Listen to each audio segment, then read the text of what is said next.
So I've actually been kind of looking into like Bitcoin mining. All right, let me not say a little bit. I've been looking a lot into Bitcoin mining, bro.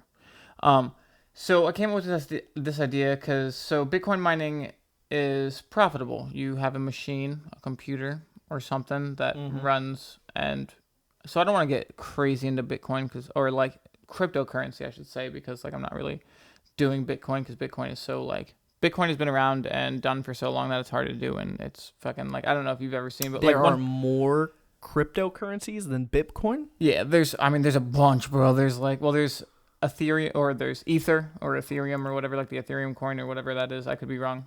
Like, there's like Raven coin, there's Dog coin, there's hundreds and thousands of coins that you could So before we mine. get into because I'm not I'm not up to date on these kind of things. When it comes to that, I'm kind of out of touch. So what is a cryptocurrency? How does it work? And how do you spend it? How do you know what is? I have so many questions though. I will do my best to answer them. So from what I understand, so it all comes down to the blockchain, right? You have a blockchain. These are blockchain um,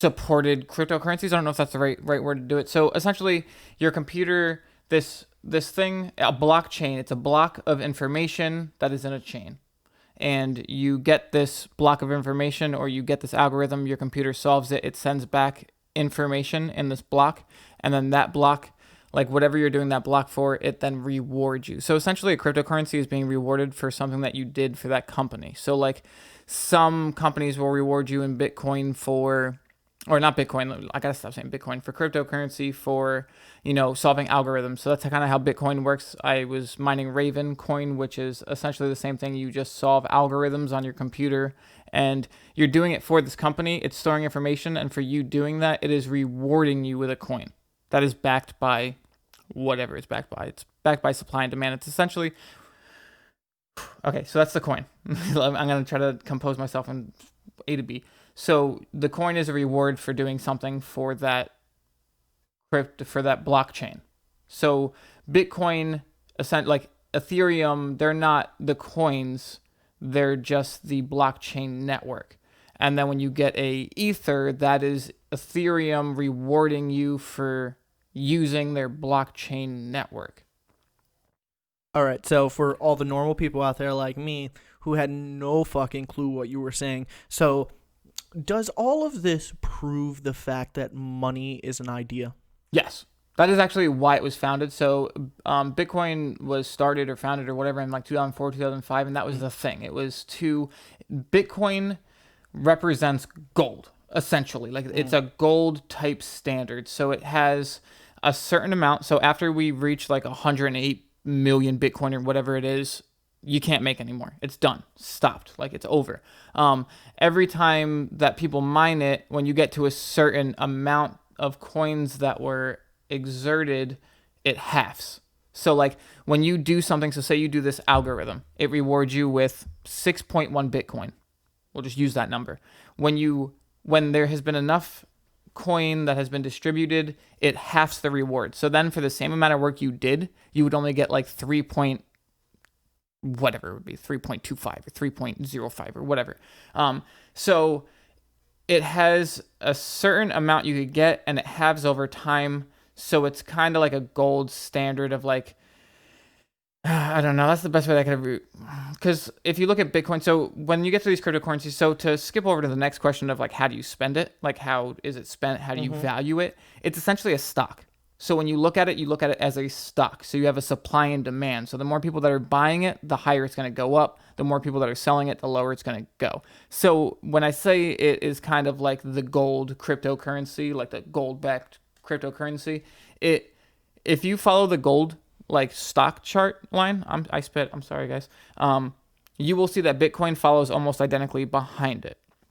Um, so cryptocurrency was started because when you think about money, like you said, like to break it down, money's fake. Money is a way for you to pay debts to people who you owe debts to. There's really nothing else to it. Like, So the way I really feel about it is because it's even the way the government uses it. The government uses it as debt. For some reason, the American dollar can still hold its own with some of the world's more um, you know, economical Wealthiest? prospering countries, and it doesn't make any sense because supposedly we're multiple trillions of dollars in debt. So it's just like the idea sounds alien to anyone who thinks about this. In fact, going back to that, if you listen to the Free Smoke Friday, it's things that America does that it considers to be normal. Mm-hmm. And then when you act like you don't know what it is or it doesn't make sense to you because genuinely it doesn't make sense, like people make it seem like you're stupid. Like you're stupid. You don't understand how money works. Like that's not necessarily the idea. First of all, our president doesn't understand how money works. So like, it's just, for me, I think that America treats money like an idea, and that's the whole reason that FDR got rid of the gold standard, was to continue to print money endlessly. And the dollar, what it feels like, they just add, when they print money, they just add to the national debt. But the dollar, what the dollar is worth stays the same. Well, and it's like, to normal people, that doesn't make any sense. Like, if my bank account continues to get lower, my stock doesn't go up. But so it's essentially an equation. So say your bank account, right? So say you have a bank, a debt, your value. Mm-hmm. So if you have your money, so say, your money is whatever, $100, say we're in America and that's $100 million that I have right here. Whatever the formula may be, I'm not going to sit here and write down a formula for you, but if you, instead of lower that number, raise the other number. So you know how like in formulas, like if you divide this side and times this side, it's the same exact thing. Mm-hmm. It's just that. So if you're raising this debt, you are lowering the amount that you could use, like that we can say we can use. That's how I see it anyway. Like the more the debt goes down, we don't owe the debt to, I personally don't think we owe this debt to anybody. I think it's just America's way of saying, hey, we're this far in the hole, but our dollar's still worth 1.0 or whatever. It just seems like the loophole they use to keep the dollar at whatever the national average is. World average or whatever. Yeah. Well, it's weird to say world average. I'm not an economist. I don't know how it works. I don't know where we rank among the most wealthy countries. Here, let's look that up. Well, it's just weird because when you compare dollars with other countries, there's conversion rates. So like I don't know exactly right now. I could look it up, but I'm not gonna get too far into it. But like. To switch from like the US dollar to the Canadian dollar, I'm sure you've done this before. There's a conversion rate. So $1 would equal 83 cents, whatever. I think I said Canadian dollar before, which is fucking stupid, but 81 euros. $1 equals 81 euros. That changes. So you might have $1 to 85 euros. Like, so that is the euros gaining the monetary value that the dollar has. But it's different when you look at other countries, because that compared to the yen is going to be something wild and crazy. And I'm not going to, so this is going to sound weird, especially coming as a conspiracy theorist, but I am not opposed to a one world economy as far as a money standard goes. Like, that's just me. But to get back into that Bitcoin thing while you look that up, or cryptocurrencies. So I actually have it here. So America ranks in at number 9, but you wouldn't believe what ranks in at number 1 in the most wealthiest currency is the Kuwaiti dinar, if that's how you pronounce that. Kuwait has the world's wealthiest currency. Maybe there's not a lot of it. Well, there's a lot of oil there. Oil equals money. Precisely. That's the formula we could tell you. Yeah, exactly. So, I mean, hey, cool beans. Another thing, going back into the cryptocurrency thing, another thing that makes cryptocurrency so valuable and so nice is like, so back to the America thing. So when America prints money, where does it go? I don't know. You don't know. Whatever they tell you isn't true.